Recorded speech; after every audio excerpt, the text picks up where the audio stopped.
जी, अस्सलाम वालेकुम स्टूडेंट्स। आज चैप्टर नंबर 10 का सेशन हम स्टार्ट कर रहे हैं और सबसे पहले तो चैप्टर नंबर 10 में से 3 शॉर्ट क्वेश्चन आ रहे हैं इस दफ़ा और 2 एमसीक्यूज आ रहे हैं और इसमें कुछ लॉन्ग क्वेश्चंस भी हैं, शॉर्ट क्वेश्चंस भी हैं और इम्पोर्टेंट एमसीक्यूज मैंने निकाले हैं, वो भी देखते हैं। हाँ जी, सबसे पहले लॉन्ग क्वेश्चन, शॉर्ट क्वेश्चन के ऊपर चैप्टर को डिवाइड किया गया डिफरेंट मॉड्यूल्स के अंदर, उसको स्टडी कर लेते हैं, उसके बाद फिर नेक्स्ट आगे चलते हैं।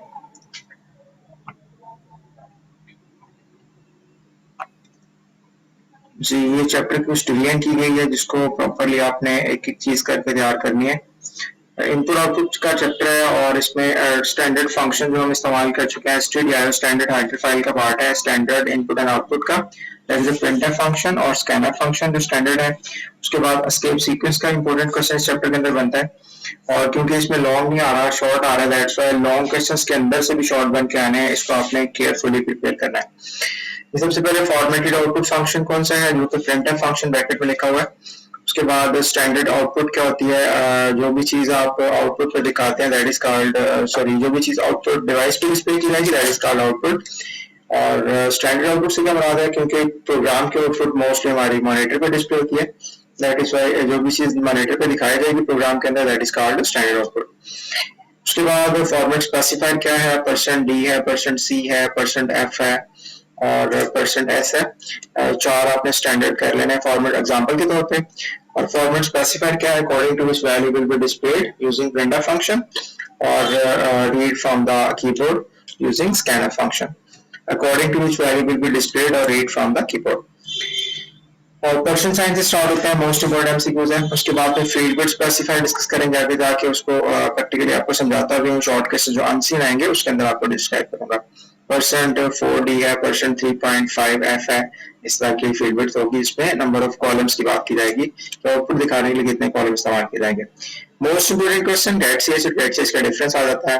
गेट सीएच कैरेक्टर इनपुट लेगा लेकिन आउटपुट पर डिस्प्ले नहीं करेगा, उसको इको डिस्प्ले नहीं करेगा, जबकि गेट सीएच ई जो है वो गेट कैरेक्टर एंड इको, मतलब जो भी इनपुट आप करेंगे, जो कैरेक्टर ये गेट करेगा फ्रॉम द कीबोर्ड, ये आउटपुट पर डिस्प्ले भी करेगा।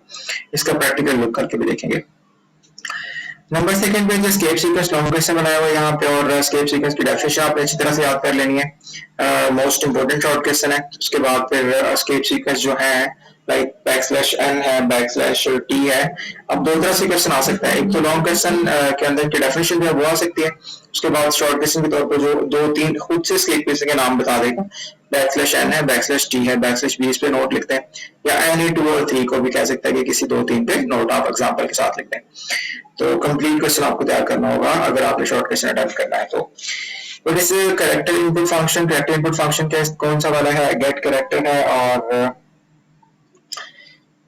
गेट चे है। उसके बाद फिर गेट फंक्शन की बात की जा रही है, गेट स्ट्रिंग के लिए स्पेशल फंक्शन इसमें फॉर्मेट स्पेसिफाई इस्तेमाल नहीं होता, सिर्फ गेट एस के अंदर आप पेरेंथेसिस के अंदर उसका वेरिएबल या करेक्टर वेरिएबल का नाम देते हैं, collection of character that is called string. उसके बाद जी प्रिंटफ फंक्शन, इसकी डेफिनेशन आपने करनी है प्लस एग्जांपल करनी है। प्रिंटफ की जगह पे इस्तेमाल किया जा सकता है only for the string constant display करने के लिए, स्ट्रिंग वेरिएबल के लिए इस्तेमाल कर सकते हैं। क्लियर स्किन फंक्शन है और उसके बाद फिर प्रिंट कैरेक्टर कैसे प्रिंट होता है, %c फॉर्मेट स्पेसिफायर को इस्तेमाल करते हुए। आगे फिर मोस्ट इंपोर्टेंट क्वेश्चन है कि एड्रेस ऑपरेटर या एम्परसेंड साइन का स्कैनफ में क्या रोल है। जो वैल्यू आप कीबोर्ड से इनपुट करते हैं उसको लेके मेमोरी एड्रेस तक पहुंचाना, उस पर्टिकुलर मेमोरी वेरिएबल की जो मेमोरी होगी वहां तक डाटा लेके जाना, ये एड्रेस ऑपरेटर का काम है। अगर आप एड्रेस ऑपरेटर यूज नहीं करेंगे स्कैनफ में तो डाटा इनपुट तो ले लिया जाएगा लेकिन वो पर्टिकुलर मेमोरी तक स्टोर नहीं होगा। नेक्स्ट स्टैंडर्ड फंक्शन की बात की जा रही है, जो कि स्कैनर फंक्शन है, स्टैंडर्ड इनपुट फंक्शन। स्कैनफ को आपने पूरा याद कर लेना है। और एक और इम्पोर्टेंट चीज, प्रिंटफ फंक्शन जब आप याद करेंगे तो उसके अंदर एक हेडिंग बनती है फॉर्मेट स्ट्रिंग। जो प्रिंटफ का फर्स्ट पार्ट है जो डबल कोट्स के अंदर लिखा जाता है that is called format string और कंट्रोल स्ट्रिंग। फॉर्मेट स्ट्रिंग के अंदर क्या क्या आ सकता है, टेक्स्ट आ सकता है, उसके बाद फॉर्मेट स्पेसिफायर आ सकता है और नंबर 3 पे एस्केप सीक्वेंस आ सकता है। लेकिन जो स्कैनर फंक्शन है उसके अंदर सिर्फ और सिर्फ डबल कोट्स के अंदर फॉर्मेट स्पेसिफायर आता है। अब ये भी पूछ सकता है कि what is the difference between format string और format control string of printf function और स्कैनर फंक्शन, दोनों का डिफरेंस क्या है। तो आपने कहना है कि प्रिंट एफ का जो कंट्रोल स्ट्रिंग होगा या फॉर्मेट स्ट्रिंग होगा, डबल कोड होगा, उसके अंदर आप इस्तेमाल कर सकते हैं फॉर्मेट स्पेसिफायर भी, टेक्स्ट भी, any message to be displayed, और नंबर थर्ड पे एस्केप सीक्वेंस भी। जबकि स्कैनफ के फॉर्मेट स्ट्रिंग के अंदर सिर्फ और सिर्फ फॉर्मेट स्पेसिफायर ला सकते हैं, according to which value will be read. जी नंबर नेक्स्ट पे इंटीजर वैल्यू कैसे प्रिंट की जाती है, परसेंट डी या परसेंट आई आप इस्तेमाल कर सकते हैं फॉर्मेट स्पेसिफायर। फ्लोटिंग पॉइंट के लिए परसेंट एफ इस्तेमाल किया जाता है, स्ट्रिंग के लिए परसेंट एस यूज किया जाता है। और फॉर्मेट स्ट्रिंग की डेफिनेशन देखिए यहाँ पे लिखा हुआ है, short question, important short question print F का पार्ट है, इसको आपने अलग से याद कर लेना है। और इसके अंदर क्या क्या हो सकता है, text, any message that is to be displayed on the screen, उसके बाद format specifier according to which value will be displayed, और नंबर थर्ड पे escape sequence that will modify the format of the output। जी important MCQs आ गए जी। Important MCQs के अंदर सबसे पहले देखें function used to input and output are stored in. जो input output built in function है वो भी सेट फाइल का पार्ट है, standard input and output STDIO।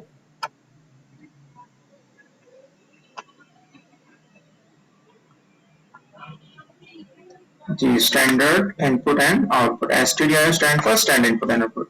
Function क्लेस किंग किसका पार्ट है, कौन आयो का। इस तरह कौन आयो के साथ गेट ch और गेट ch वाला एमसीक्यू आया हुआ है, मोस्ट इंपोर्टेंट, इसको आपने क्लियरली करना है। यहाँ पे लिखा होगा गेट ch और गेट ch फंक्शन किसका पार्ट है, कौन आएगा, console input and output header file. Format specifier percent आई किस इस्तेमाल होगा, फॉर इंटीजर्स। उसके बाद नेक्स्ट पे is possible value of flag.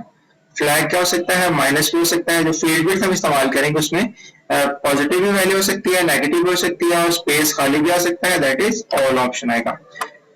उसके बाद format specified used for string, string के लिए क्या इस्तेमाल होगा, परसेंट एस यूज किया जाएगा। उसके बाद जी how many variables can be used in one printf function, many variables can be used, even के एक्सप्रेशन और कांस्टेंट भी आप इस्तेमाल कर सकते हैं जिनको डिस्प्ले किया जा सकता है। Is the following not a legal element of control string? कौन सी चीज कंट्रोल स्ट्रिंग में नहीं आ सकती in printf function, format specifier आ सकते हैं, उसके बाद एस्केप सीक्वेंस आ सकता है, ordinary text that is character, collection of character मतलब टेक्स्ट या स्ट्रिंग का any message to be display आ सकता है, जबकि वेरिएबल डबल कोट्स के अंदर नहीं आ सकता। Which character significance signifies the beginning of an escape sequence? Escape के start कहाँ से होता है, बैकस्लैश से स्टार्ट होगा। General format for the format specifier, ये भी एमसीक्यू आ सकता है कि डबल बैकस्लैश, आउटपुट पे अगर आपने बैकस्लैश इस्तेमाल के प्रिंट करवाना है तो उसके लिए डबल बैकस्लैश इस्तेमाल होगा, उसका आंसर ये होगा, ठीक है। जी general format for the format specifier floating point के लिए क्या होगा, परसेंट तो इस्तेमाल किया जाएगा, लास्ट पे एफ भी यूज किया जाएगा, और सेंटर में ये है जिसकी फील्ड विड्थ पहले मैंटिसा होगा और फिर फ्रैक्शन पार्ट होगा उसका, सॉरी ये डेसिमल पार्ट है और ये फ्रैक्शन पार्ट है, ठीक है। तो इसकी एग्जांपल में भी हम परफॉर्म करते हैं नेक्स्ट आगे कोड के अंदर। एस्केप सीक्वेंस और backslash, yes this one, backslash के लिए इस्तेमाल होगा, डबल बैकस्लैश यूज किया जाएगा। ये एस्केप कैरेक्टर है और ये कैरेक्टर आउटपुट पर डिस्प्ले होगा। जी नेगेटिव, माइनस साइन अगर लगा हुआ है तो दैट इज फील्ड विड्थ यहाँ पे नेगेटिव है, और फील्ड विड्थ नेगेटिव हो तो value on the left justified. आगे जी स्क्वायर रूट का फंक्शन की हेडर फाइल का पार्ट है, मैथ डॉट एच का पार्ट है। Next which the following is an input function, कौन सा इनपुट फंक्शन है, ऑल ऑप्शन आएगा, और अगर ऑल ऑप्शन ना हो तो फिर आपने स्कैनफ को प्रेफर करना है जो कि स्टैंडर्ड फॉर्मेटेड फंक्शन है। ये भी इस तरह भी आया हुआ एक दफा। The following is the formatted output function, formatted output printf according to the format specified output दिखाता है। वन एड्रेस ऑपरेटर, कौन सा एड्रेस ऑपरेटर है, एम्परसेंड साइन जो कि स्कैनफ में इस्तेमाल होता है। Format specified start with the symbol percent sign, ये रिपीट हो गया। गेट चे, यस मोस्ट इंपोर्टेंट एमसीक्यूज, इस हेडर फाइल का पार्ट है, कौन आया हो, कंसोल इनपुट एंड आउटपुट का। बैकस्लैश के लिए डबल बैकस्लैश, ये भी रिपीट हो गया, टेस्ट 2 स्टार्ट हो गया हमारा। सो ये टेस्ट आपने ये टेस्ट परफॉर्म करना है, इसको मैं सॉल्व नहीं कर रहा, और इसमें से अगर कोई मसला होगा तो फिर दोबारा से मैं आपको आंसर्स प्रोवाइड कर दूंगा। ये 10 तक टेस्ट के एमसीक्यूज हैं, दोबारा से इनको देख लें। जी यहाँ से 1 से स्टार्ट हो रहा है, उसके बाद 2 ये साइड पे लिखा हुआ टेस्ट। जी यहाँ पे स्केप सीक्वेंस बैकस्लैश है, उसके बाद स्टार्ट विद बिगनिंग का न्यू लाइन, अगर न्यू लाइन के लिए पे आना है तो आपने बैकस्लैश एन इस्तेमाल करना है, या beginning of the escape sequence indicates the beginning of the escape sequence कहाँ से स्टार्ट होगा, बैकस्लैश से, सॉरी ये बैकस्लैश है जी, ये नहीं आएगा, ये फॉरवर्ड स्लैश है।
जी नेक्स्ट नंबर 16 पे ampersand sign is used in scanner function, उसी को बोलते हैं एड्रेस ऑपरेटर कहते हैं। नाम पूछा गया इसका, how many digits are printed on the right of the decimal point in the real time data.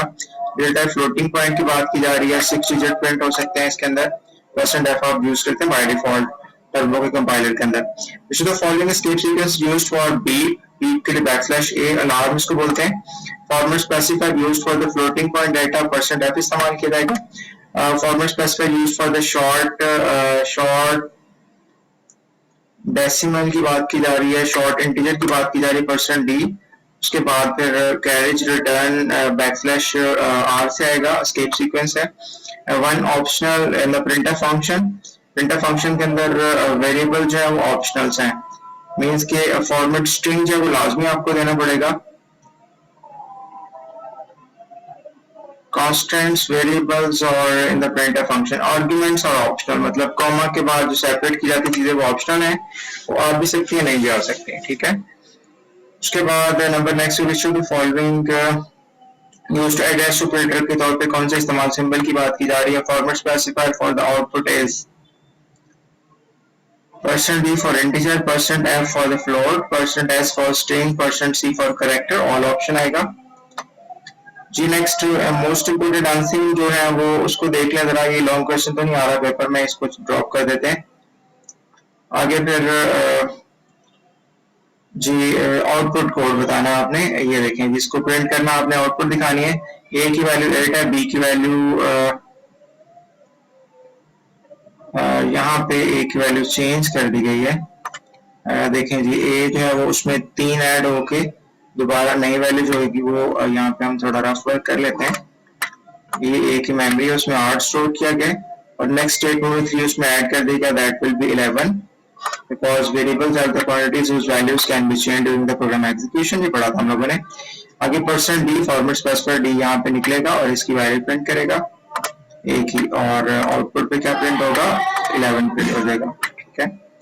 उसके बाद जी यहाँ पे इंक्रीमेंट की बात की जा रही है, ये प्रीफिक्स इंक्रीमेंट है और वेरिएबल बी में वैल्यू स्टोर की जाएगी लेकिन पहले ए में इजाफा होगा, बट बिकॉज ए जो है वो प्रीफिक्स की फॉर्म में आ रहा है और ए की वैल्यू 12 हो जाएगी यहाँ पे मेमोरी के अंदर, और उसके बाद असाइन की जाएगी, एलोकेट की जाएगी किसको, बी को, मतलब बी में 12 आएगा। ये प्रीफिक्स का कॉन्सेप्ट है। उसके बाद आउटपुट क्या आएगी, b इज इक्वल टू, इसी लाइन पे बिकॉज बैकस्लैश एन या बैकस्लैश टी इस्तेमाल नहीं हो रहा, that's why b is equal to print होगा %i for the integer data types, और b की वैल्यू को प्रिंट करेगा, b में क्या पड़ा हुआ 12, तो ये 12 प्रिंट हो जाएगा। ये इस वाले कोड सेगमेंट की या पीस ऑफ कोड की आउटपुट होगी, ये वाली, ठीक हो गया।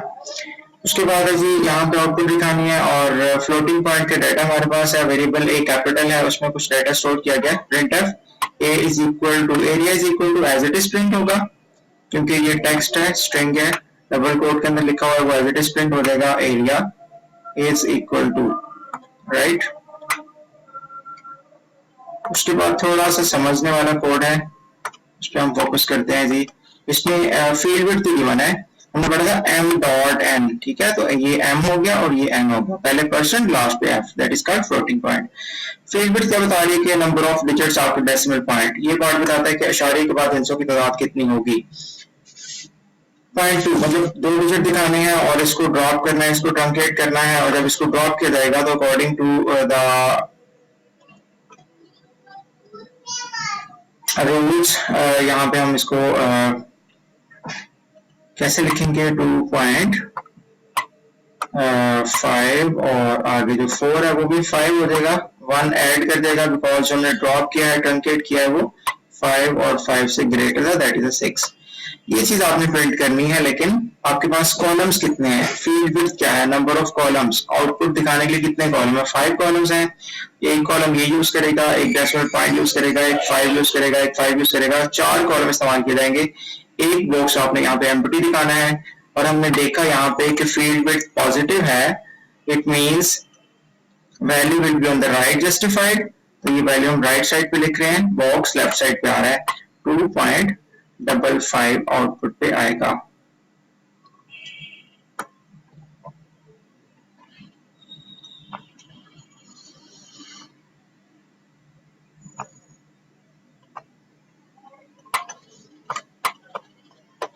जी यहाँ पे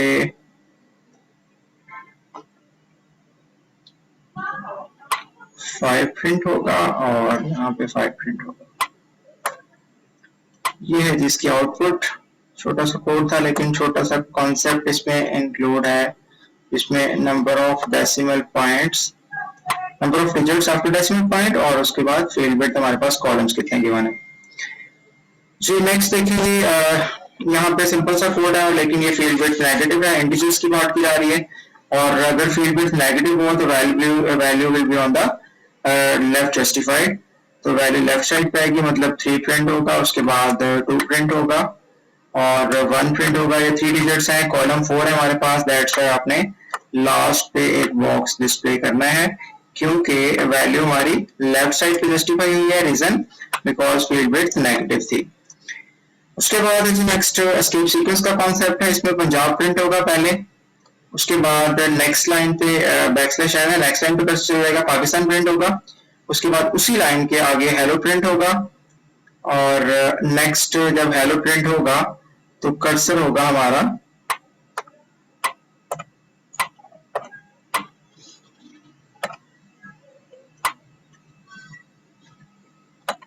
ये हेलो प्रिंट हुआ और कर्सर होगा यहाँ पे, ठीक है। बैकस्लैश बी का मतलब क्या होता है, कर्सर को यहाँ से इधर मूव कर देना यहाँ पे, और उसके बाद ओ प्रिंट होगा, ओ जो है वो ओवरराइट हो जाएगा, पुराना जो स्मॉल ओ था वो खत्म हो जाएगा। उसके बाद के प्रिंट होगा और के के बाद ई प्रिंट होगा, मतलब बैकस्लैश बी ने एक कैरेक्टर को मिटा दिया, बैक स्पेस का काम किया from the left of the cursor. उसके बाद फिर इक्वल साइन प्रिंट हो रहा है और कर्सर हमारा कहाँ पे होगा, यहाँ पे। जब कर्सर यहाँ पे होगा तो बैकस्लैश बी दोबारा चलेगा, कर्सर को इसके नीचे ले आएगा और हमारा यहाँ पे इक्वल के ऊपर क्या प्रिंट हो जाएगा, एफ, और आगे फिर आई, उसके बाद एन प्रिंट होगा और फिर ई प्रिंट होगा। मतलब उसने भी इक्वल साइन को उड़ा दिया, मतलब बैक स्पेस का काम किया। तो कीबोर्ड पर हम टाइपिंग करते हुए बैक स्पेस इस्तेमाल करते हैं, और एस्केप सीक्वेंस प्रोग्रामिंग के अंदर हम बैकस्लैश का काम ले सकते हैं, बैकस्लैश बी से बैक स्पेस का काम ले सकते हैं।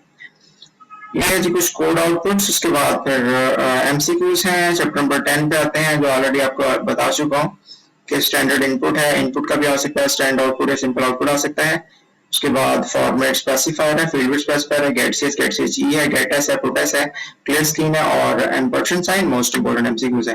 इसी तरह से फॉर्मेट स्ट्रिंग है जो कि प्रिंट एफ का पार्ट है जी। नेक्स्ट एमसीक्यूज पॉइंट, ये आपने एमसीक्यूज कर लिए हुए हैं जिसमें कलेक्शन ऑफ ग्राफ एक्शन का डाटा है, क्रिएट कमांड इस्तेमाल होती है टेबल बनाने के लिए। उसके बाद एक्शन तीसरे का आंसर है, मतलब कौन सी वाली एंटिटी सिलेक्टेड नहीं है, person, place, thing, concept, object, ये सारी एंटिटी सिलेक्टेड है। जबकि एक्शन जो कि उसको हम बोलते हैं वर्ब कहते हैं, कोई भी चीज का परफॉर्म होना, that is called, that is not an entity जी। ट्रांजिटिव डिपेंडेंसी, उसके बाद फिर नेक्स्ट में कॉलम को फील्ड कहा जाता है और डेटा शीट व्यू में हम डेटा एंटर करते हैं। ये सारा आपने पहले में कर लिया था। और यहाँ पे मिसप्रिंट है, केस लेबल के बाद ब्रेक आता है, ठीक है, कॉल लेबल नहीं होता जी। उसके बाद फिर लॉन्ग क्वेश्चंस की बात की जा रही है या शॉर्ट क्वेश्चंस पहले देख लेते हैं। Transitive dependency chapter number transaction file chapter number 1 से, टाइप्स ऑफ फाइल में से डाटा इनकंसिस्टेंसी, डाटा रिडंडेंसी पढ़ा था आपने चैप्टर नंबर 1 में। और उसकी जब रिडंडेंसी डाटा होगी, डाटा के अंदर होगी, तो उसमें इनकंसिस्टेंसीज पैदा होंगी, रिलायबिलिटी नहीं रहेगी, डाटा इनकरेक्ट हो जाएगा, एक जगह पे कुछ और पड़ा हुआ दूसरी जगह कुछ और आ गया। डाटा एडमिनिस्ट्रेटर चैप्टर नंबर 2 में से, ऑल्टरेट की चैप्टर नंबर 2 में से, डाटा मॉडलिंग चैप्टर नंबर 3 का second question, modification anomaly chapter number 4 anomalies में से, क्यूरी चैप्टर नंबर 6 में से 5 के अंदर भी क्वेश्चन है, ऑब्जेक्ट्स की टाइप्स। उसके बाद ऑटो नंबर चैप्टर नंबर 6 और conditional formatting chapter number 7। Next है short question, source code black code का डिफरेंस है, सिंटैक्स एरर, डेफिनेशन पूछी है, पर्पस, प्रीप्रोसेसर डायरेक्टिव को डिफाइन करना है, आइडेंटिफायर चैप्टर नंबर 9 है। उसके बाद कीवर्ड चैप्टर नंबर 9 है, डेक्लेरेशन 9 से, साइज ऑफ ऑपरेटर क्या करता है, आपके वेरिएबल्स की साइज बताता है कितनी मेमोरी में जगह लेगा, integer takes 2 bytes, character takes 1 byte, float takes 4 bytes. तो उसके अंदर आप वेरिएबल का नाम रखेंगे साइज ऑफ लिख के और प्रिंट कर देंगे, तो आपको उसके number of bytes and memory बता देगा। Selection structure chapter number 11। उसके बाद ये कोड जो है इसमें थोड़ा सा मिस्टेक है, जबकि आउटपुट कुछ ही है। यहाँ पे अगर NUM होता नंबर तो आउटपुट आनी थी 1, उसके बाद 2, नेक्स्ट लाइन पे नाम इज इक्वल टू 1, नाम इज इक्वल टू 2, नाम इज इक्वल टू 3, नाम इज इक्वल टू 4, नाम इज इक्वल टू 5। लेकिन यहाँ पे एरर है तो अब कुछ भी प्रिंट नहीं होगा, इन्फिनिट लूप चल जाएगी, बिकॉज नम में इंक्रीमेंट नहीं हो रहा, एन में हो रहा है, ठीक है, इन्फिनिट लूप चलेगी। उसके बाद जी यहाँ पे कह रहा है कि ये वाला कोड जो है ना, आपने इसको कन्वर्ट करना है जिसमें इफ एल्स में। चैप्टर नंबर 11 मैंने पूरा ही सेशन बनाया हुआ है कन्वर्जन्स का, उसके अंदर आपको ये परफॉर्म करवा दूंगा, ठीक है। उसके बाद इसका एक लुक देख लें और यहाँ पे कह रहा है कि इसकी आउटपुट बतानी है, आउटपुट बतानी है। तो इसके अंदर कीप इन माइंड कि हमारी जो प्रेसिडेंस है, ऑपरेटर प्रेसिडेंस, उस रूल को हम फॉलो करेंगे। एंड की प्रेसिडेंस लेवल ज्यादा है और की कम है, पहले इन दोनों को सॉल्व किया जाएगा। ए जो है एक्स बड़ा है वाई से, ये कंडीशन होगी हमारी फॉल्स, ठीक है। उसके बाद ये क्या है, ये हमारी कंडीशन हो गई फॉल्स, बिकॉज ए एक्स बराबर है 4 की, ये भी गलत है, ये कंडीशन हो गई ट्रू। अब जब लॉजिकल ऑपरेटर अप्लाई किया जाएगा तो ट्रू और फॉल्स, इस पूरे का आंसर फॉल्स आएगा, और ये भी फॉल्स, ये भी फॉल्स, आंसर फॉल्स आएगा। फॉल्स इफ का आंसर आया तो इसके बाद वाली स्टेटमेंट नहीं चलती, बल्कि एल्स के बाद वाली चलती, तो फिजिक्स प्रिंट होगा यहाँ पे। नेक्स्ट ये कुछ कोड है, इसमें भी बी की वैल्यू 10 है हमारे पास और ए 1 से स्टार्ट हो रहा है। यहाँ पे परसेंटेज आएगा, ए की वैल्यू प्रिंट करेगा, that will B 1, tab stop देगा, उसके बाद परसेंट डी बी के पास जाएगा, क्या प्रिंट करेगा 10, तो पहले क्या प्रिंट होगा 1, उसके बाद क्या प्रिंट होगा 10 टैब के साथ। उसके बाद नेक्स्ट लाइन पे कर्सर जाएगा और दोबारा से ये बी की वैल्यू का हर दफा ना 2 माइनस कर रहा है, उसके बाद ए की वैल्यू क्या हो जाएगी, इंक्रीमेंट होने के बाद 2 हो जाएगी यहाँ से, और बी की वैल्यू कम हो जाएगी, दैट विल बी 8। उसके बाद ए बढ़ता जाएगा, बी कम होता जाएगा, ए क्या हो जाएगा 3, इधर आ जाएगा 6, उसके बाद ए हो जाएगा 4 और इधर भी 2 कम होकर हो जाएगा 4, उसके बाद ए हो जाएगा 5 पे भी कंडीशन ट्रू रहेगी और बी की वैल्यू हो जाएगी हमारी 2। तो ये इसका आउटपुट होगा, ठीक है जी। उसके बाद नेक्स्ट ये आउटपुट है हमारे पास, ये गिवन है, वाइल कोड है, उसके बाद ए 1 से स्टार्ट हो रहा है, जबकि a की वैल्यू 1 होगी, फिर अगली दफा 2 का इजाफा होकर क्या हो जाएगी